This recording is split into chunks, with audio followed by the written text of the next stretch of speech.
Nestle girl Blanca's got a man at home. Catch these teas.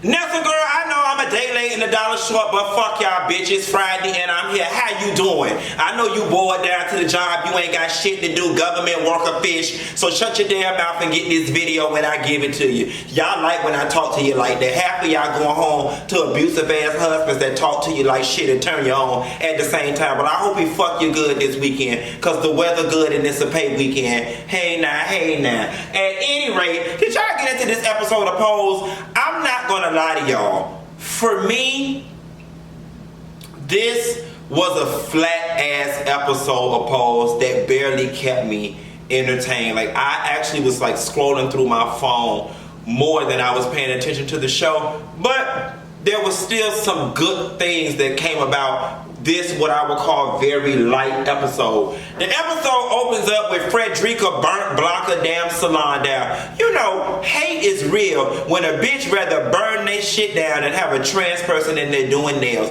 All Frederica had to do was sit her damn ass there, let Blanca do nails until she was ready to sell the building or raise the rent to a high enough rent that the area commanded once it was gentrified. But the bitch was nasty and nobody told Blanca she needed to have some damn insurance.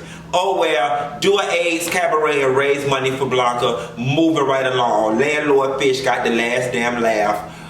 I don't know. I want us to see Landlord Fish some more on next season, but we shall see. Shouts out to Patti LuPone, Broadway legend, because she did that on her brief stint with Pose.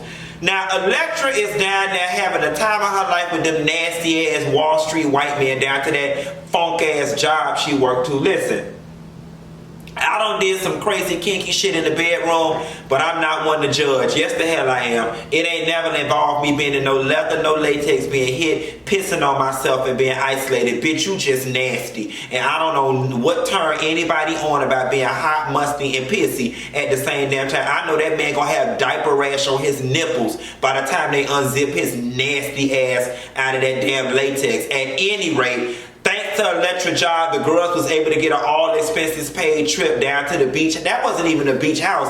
That was a beach mansion, okay? And they got the time of their life, despite the fact that Blanca ass almost died under the sea. Down where it's wetter is where it's better. Under the sea, her ass almost was 10 leagues under the damn sea. But we'll talk about that later.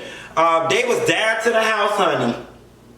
They was down to the house and they was playing I Was Too Blind to See You Didn't Belong to Me. You are my everything. I just butchered the hell out of them lyrics, but baby, that Jody Watley, yes, God hunting. The best thing about this episode was the damn soundtrack. I'm telling you, Pose need to release a soundtrack at the end of each season, or I think somebody told me there may even be a Spotify playlist. If there's a Pose playlist, somebody drop down in the comments and share it with the Funky Bunch, because I'm too lazy to research it. But we need some of this music for when we ride and go down on a road trip with the girls when we find us a man down to the bar with a rich Cosby. Now girl, I always say I want to find me a rich man down to the bar, but I don't want no rich pissy man that like to wear latex. I like the kind that take baths and wear suits, okay? But that's a whole nother conversation about my love life and my business.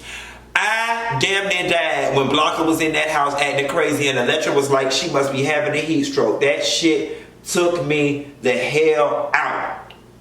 Did y'all catch how Elektra told on herself damn near? She almost let them know she had that stinking ass body in that closet cocoon, and she said, yes, my air. They was like, don't you have an air conditioner? She was like, yeah, and it started to smell. And she said, ooh, they was like, smell like what? She cleaned that shit up real quick. She said, fish downstairs cooking fish. Fish don't burn in the kitchen.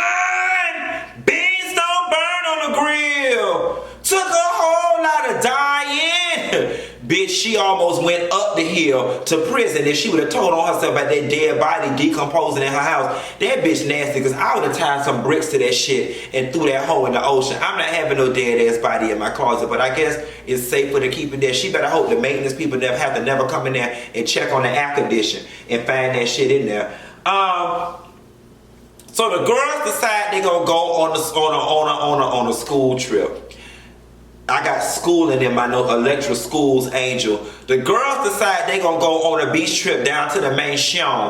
I love that scene where Elektra was schooling Angel on how to be beat, how to be fishy, bitch, fishy, how to look fabulous when you go on vacation. Mama had it going on, and then Blanca walked in. Blanca would have been me on a beach trip. Blanca had a little bongo shorts on, she had a little t-shirt on, and Elektra was like, bitch, you don't look fabulous and you look far from fishy, bitch. Let me go get you something out my closet. And Blanca was like, no. And she was like, girl, no, it's no sweat off my back. Let me get you something. And Blanca was like, no, I'm not like y'all. I don't feel comfortable in that. People always clock me. That's when I looked out my phone and at the TV and I realized, there definitely is a special dichotomy within the trans community. And forgive me for speaking out of turn if I'm getting it wrong, because I'm not trans, but I do think I know a little bit about this part. There is a thing between the girls who have a more feminine appearance and those who can pass versus those who still, for lack of a better term, look more boyishly. Blanca doesn't have the boobs. She doesn't have the most feminine of shape. She doesn't have the curves. So she feels more comfortable, a little more covered up and less revealing, because she doesn't have what she deems the most womanly physique. And I got that. And I was like, wow, here's another one of those silent struggles that certain members of that community go through that we, viewing with the naked eye, don't really realize. So I love the fact that they've got trans people in the writer's room who could really touch on those small, nuanced situations that, somebody who wasn't trans would never even think to write about. So shouts out to y'all for doing that. Then they get in the car and they was playing, said we're going up, down, boogie, oogie, oogie, up, down, boogie, oogie, oogie. That was a hilarious scene, and it reminded me of the Patrick Swayze, John Leguizamo, Wesley Snipes scene from 2 Wong Fu when they was just riding that convertible, getting their life, dancing and singing. Elektra ass can't drive for shit. Girl, that's a girl. When Elektra got a car, was that a Ford Tempo going slow? Yes, God. They said, Elektra, we didn't know you had a license. Mama said I didn't either. She had no went down to the bodega and got her one. Yes, God, honey. Work ain't honest, but it does what? It pays the bills. Now, God forbid this bitch get a ticket. And speaking of getting a license from the bodega, bitch, apparently that shit's still going on in New York in 2019 because they just arrested Caesar ass from Black Ink Crew, and they said he had a license that wasn't a license. So I guess he went down, whoever the fuck selling them licenses down to that bodega in New York, still selling them. Work ain't honest, but it pays the bills. Bum, bum, bum, bum, bum. I ain't mad with your bodega daddy. Get it honest. So they get down to the house. Now I'm thinking the man Joe is in the city. We get down to the house. This sick, piss ass, must ass, funky motherfucker got his ass in a Ringling Brother, Barnum and Bailey tiger cage in the damn garage. You is sick as shit. I'd be damned if my ass in the heat while these hoes luxuriating in my goddamn house. Joe better than me. Elektra them better than me, because bitch, we would have went shopping in Joe's house. I'd have cleared that motherfucker out. Matter of fact, I'd have took a video of that motherfucker and told him he'd have put my name on the deed that I was gonna send this shit to his job. No, I'm not that nasty, bitch. But bitch, I'd have turned that shit into a timeshare. Can we come up here quarterly or something? Nevertheless, honey, they was living the life while Joe was down there stinking like he was about to check out of life. Listen, quiet as it's kept, honey. I ain't been on a vacation in so long. If somebody asked me to tie their ass up in the garage and let me use the house for a week or for the weekend, my ass would probably do it too. Just as long as I ain't had to smell what was going on in that damn latex. Nevertheless, get it how you live, bitch. Work ain't honest, but it got us a free vacation. So then the girls go out and they sitting on the blanket looking all fishy. I just loved it. I love that this episode was not super deep. I do love that. You know, for once we got to escape from the girls dealing with AIDS and HIV, dealing with the trans struggle, just dealing with poverty, dealing with not winning trophies at the ball. They were not fighting each other. This was just a nice, friendly girls trip. Speaking of, this beach scene actually left me feeling like there is room for Pose to make a movie. There definitely is room for Pose to make a movie. We'll talk about that later. So they get their ass out to the beach. They get to talking and carrying on. And Blanca want to be Baywatch fish, thinking she Pamela Anderson or something, Tracy Bingham or something of the sort. And don't carry her ass out there to the ocean and almost died, okay? Then you went out there with damn Angel ass, and she ain't good for shit. She couldn't swim either. Angel said she'll get in the water if you hold her hand. How the fuck you ended up out there almost dead? Then here comes Dominican Daddy with them long legs and fine jawline and slender body. He came and ran and got her and threw the booby out there. Now listen, is it me?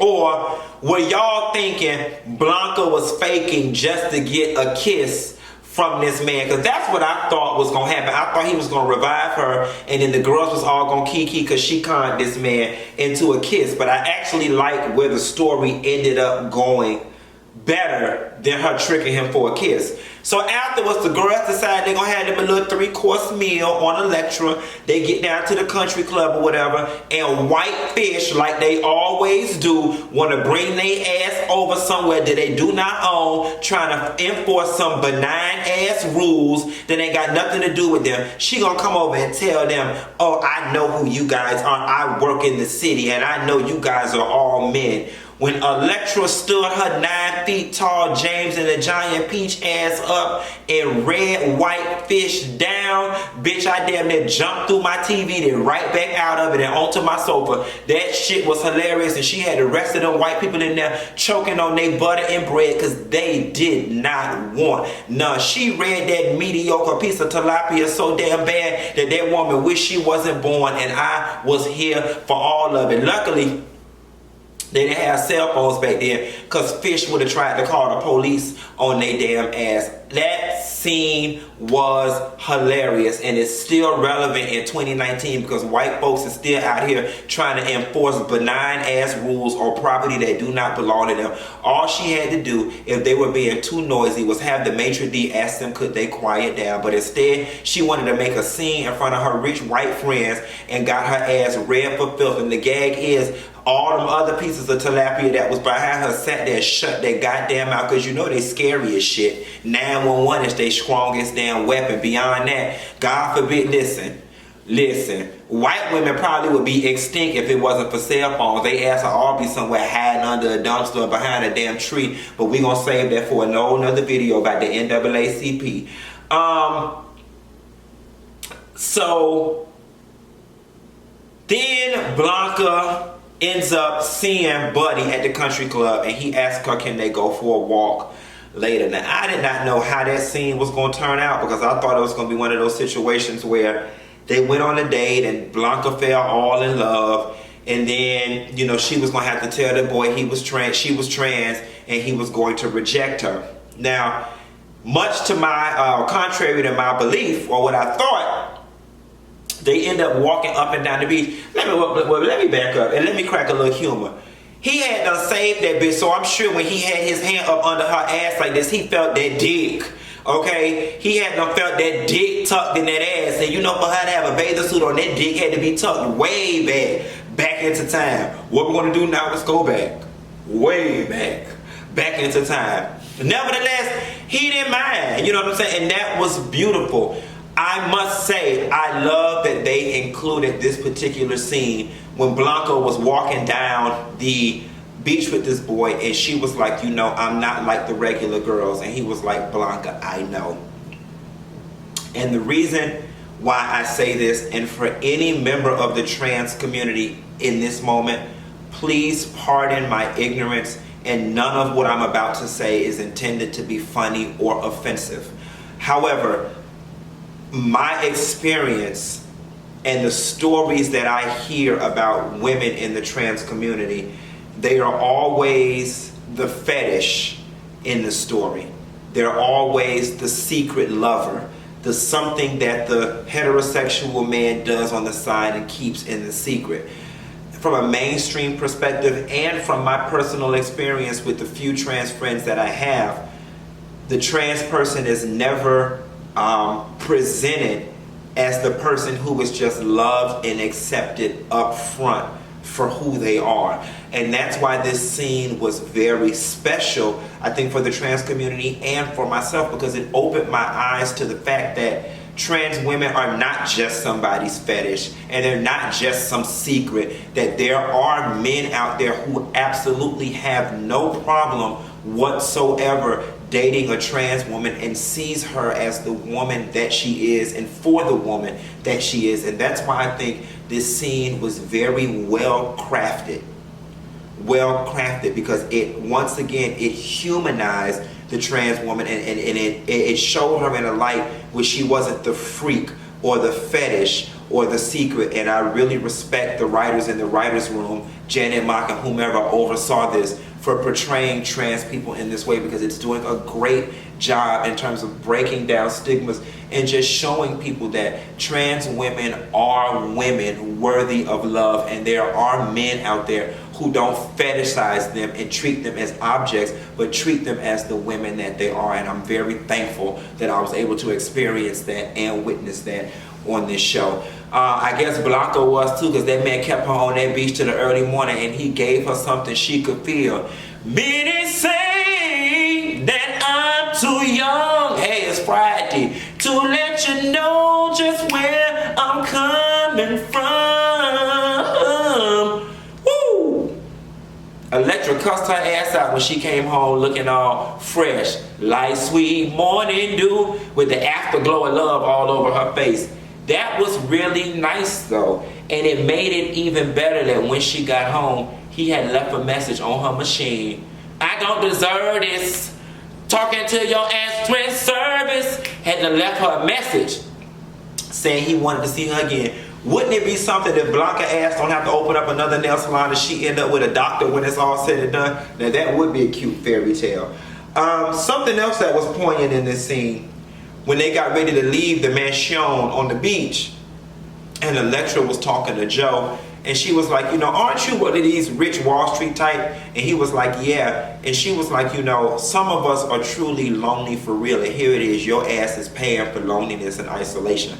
I know I don't butcher her words, but that was a very deep scene for those of you who can think beyond Instagram and a Fashion Nova outfit, for the girls that got a little piece of cartilage inside of them.